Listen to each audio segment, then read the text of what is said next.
Good morning, everyone. Today, we are going to continue our journey into the early history of the United States military. In our previous discussion, we learned about the first bullet used by the US military, the round-lead musket ball. Now, an important question arises. What was the second bullet used by the US military? When did it appear? Who made it? This story is about innovation, battlefield problems, and the evolution of military technology. They ever wondered how a single piece of lead, no bigger than your thumb, could completely change the face of warfare? It sounds like something out of a movie, but it actually happened. Today, we are diving into the story of a small but mighty invention that made battles deadlier than ever before and shaped the course of history, the Minié Ball. Before we get to our star player, let's set the stage. Picture warfare in the early 19th century. Soldiers are standing in long straight lines, shoulder to shoulder, armed with smooth-bore muskets. These guns were notoriously inaccurate. They fired a simple, round-lead ball. To load it, you had to ram the ball down the barrel with a ramrod. Because the ball needed to roll down easily, it had to be slightly smaller than the barrel's diameter. This meant that when you fired, the ball would literally bounce its way down the barrel before flying out.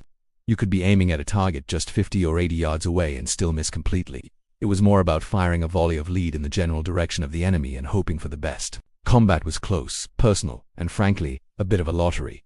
Military leaders knew this was a problem. They needed a weapon that was both easy to load and accurate at a distance. The solution seemed obvious: rifling. Rifling involves cutting spiral grooves inside the barrel of a gun. When a bullet travels down a rifled barrel, these grooves make it spin, just like a quarterback throwing a perfect spiral. This spin stabilizes the bullet in flight, making it much more accurate and giving it a longer range. So, why wasn't everyone using rifles? The problem was loading. A rifled gun needs a bullet that fits snugly into the grooves to get that spin. But a tight-fitting bullet was incredibly difficult and slow to load, especially in the heat of battle. You'd have to use a mallet to hammer the bullet down the barrel. Can you imagine trying to do that while enemy soldiers are charging at you? It wasn't practical for the average infantryman. So, armies were stuck with a choice: the fast-loading but inaccurate smoothbore musket, or the accurate but painfully slow to-load rifle. This is where our story gets interesting. For decades, gunsmiths and inventors across Europe were desperately trying to solve this puzzle. They were looking for a magic bullet, one that could be loaded as easily as a smoothbore ball but would fly with the accuracy of a rifle bullet. Enter two French army captains, Henri Gustave Delvigny and Louis-Étienne de Thauvenen. They came up with some clever ideas in the 1820s and 40s.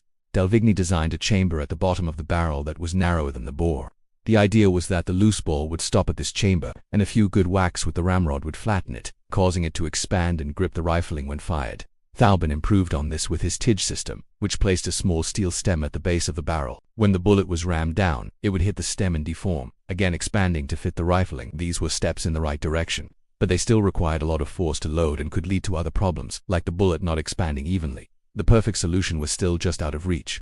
And then, in 1847, another French army captain named Claude-Étienne Minie had a stroke of genius. He wasn't a gunsmith by trade, but he was a brilliant thinker who built upon the work of those who came before him. He studied Delvigny's and Thauvenen's designs and realized the key was to force the bullet to expand by hammering it from the front, but to have it expand automatically from the back.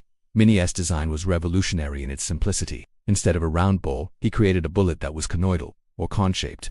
It was longer than it was wide, which made it more aerodynamic. But the truly brilliant part was its base. It was hollowed out, creating a conical cavity. Into this cavity, he initially placed a small iron cap, or coupe. Here's how it worked. The Minié Ball was made slightly smaller than the barrel's diameter, so it could be dropped in and rammed down easily, just like an old musket ball. But when the gun was fired, the explosive force of the gunpowder gas would rush into the hollow base. This pressure would push the iron cap forward, forcing the soft lead skirt of the bullet to expand outwards. This expansion, called obturation, would seal the bullet against the barrel and grip the rifling grooves perfectly. It was an automatic, self-expanding bullet. You got the fast loading of a smoothbore with the incredible accuracy of a rifle. It was the best of both worlds. The puzzle was finally solved. Later, it was discovered that the iron cap wasn't even necessary. The gas pressure alone was enough to expand the base of the bullet. This simplified the design even further. This refined version, often called the Burton ball in America, is what most people picture when they think of a Minié Ball. The impact was immediate and terrifying. A soldier armed with a smoothbore musket was lucky to hit a man-sized target at 100 yards, with a rifle musket firing a Minié Ball. A trained soldier could reliably hit targets at 300, 400, even 500 yards or more. The effective range of an infantryman increased by 5 times, overnight. This wasn't just a small improvement, it was a fundamental change in the nature of land warfare. The British were among the first to see its potential and adopted the Minie system for their new, patent 1853 Enfield rifle musket. But it was the American Civil War where the Minié Ball truly earned its grim reputation. Both the Union and Confederate armies entered the war equipped with a mix of old smoothbore muskets and new rifle muskets. Like the Springfield Model 1861 and the British Enfield, as the war progressed, these new rifles became standard issue. The consequences were horrific. Generals who had learned their trade in the Mexican-American War were still using tactics designed for smoothbore muskets. They ordered their men to form up in dense lines and charge across open fields, just as they always had. But instead of facing inaccurate fire for a few moments before closing in, these soldiers were now marching into a hail of accurate, long-range rifle fire. The Minié Ball could tear through flesh and bone with devastating effect, because it was a large, heavy, soft lead projectile traveling at a relatively slow velocity. It didn't just zip through a person. It tumbled upon impact, shattering bones, tearing up organs, and creating massive, horrific wounds. Field surgeons, overwhelmed with casualties, often had no choice but to amputate limbs to save a soldier's life. The piles of amputated arms and legs outside field hospitals became a ghastly symbol of the Civil War-esque brutality. The Minié Ball made traditional fortifications obsolete and forced armies to start digging trenches. The open field battle gave way to a deadlier, more static form of siege warfare, a grim foreshadowing of what was to come in World War I. Battles like Antietam and Gettysburg saw casualty numbers that were previously unimaginable, largely thanks to the deadly efficiency of the Minié Ball. It turned the battlefield into a massive killing zone, stretching for hundreds of yards. The age of heroic Napoleonic charges was over, replaced by an era of industrial-scale slaughter.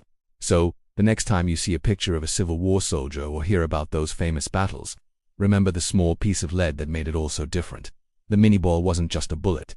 It was a technological leap that forced a painful and bloody evolution in military tactics. It stands as a powerful reminder of how a seemingly small innovation can have world-altering consequences, forever changing the way wars are fought and remembered. Thanks for watching, everyone. It's a heavy topic, but a crucial piece of our history. If you found this interesting, please hit that like button and subscribe for more deep dives into the technologies that shaped our world. Let me know in the comments what other historical inventions you'd like to learn about. See you next time.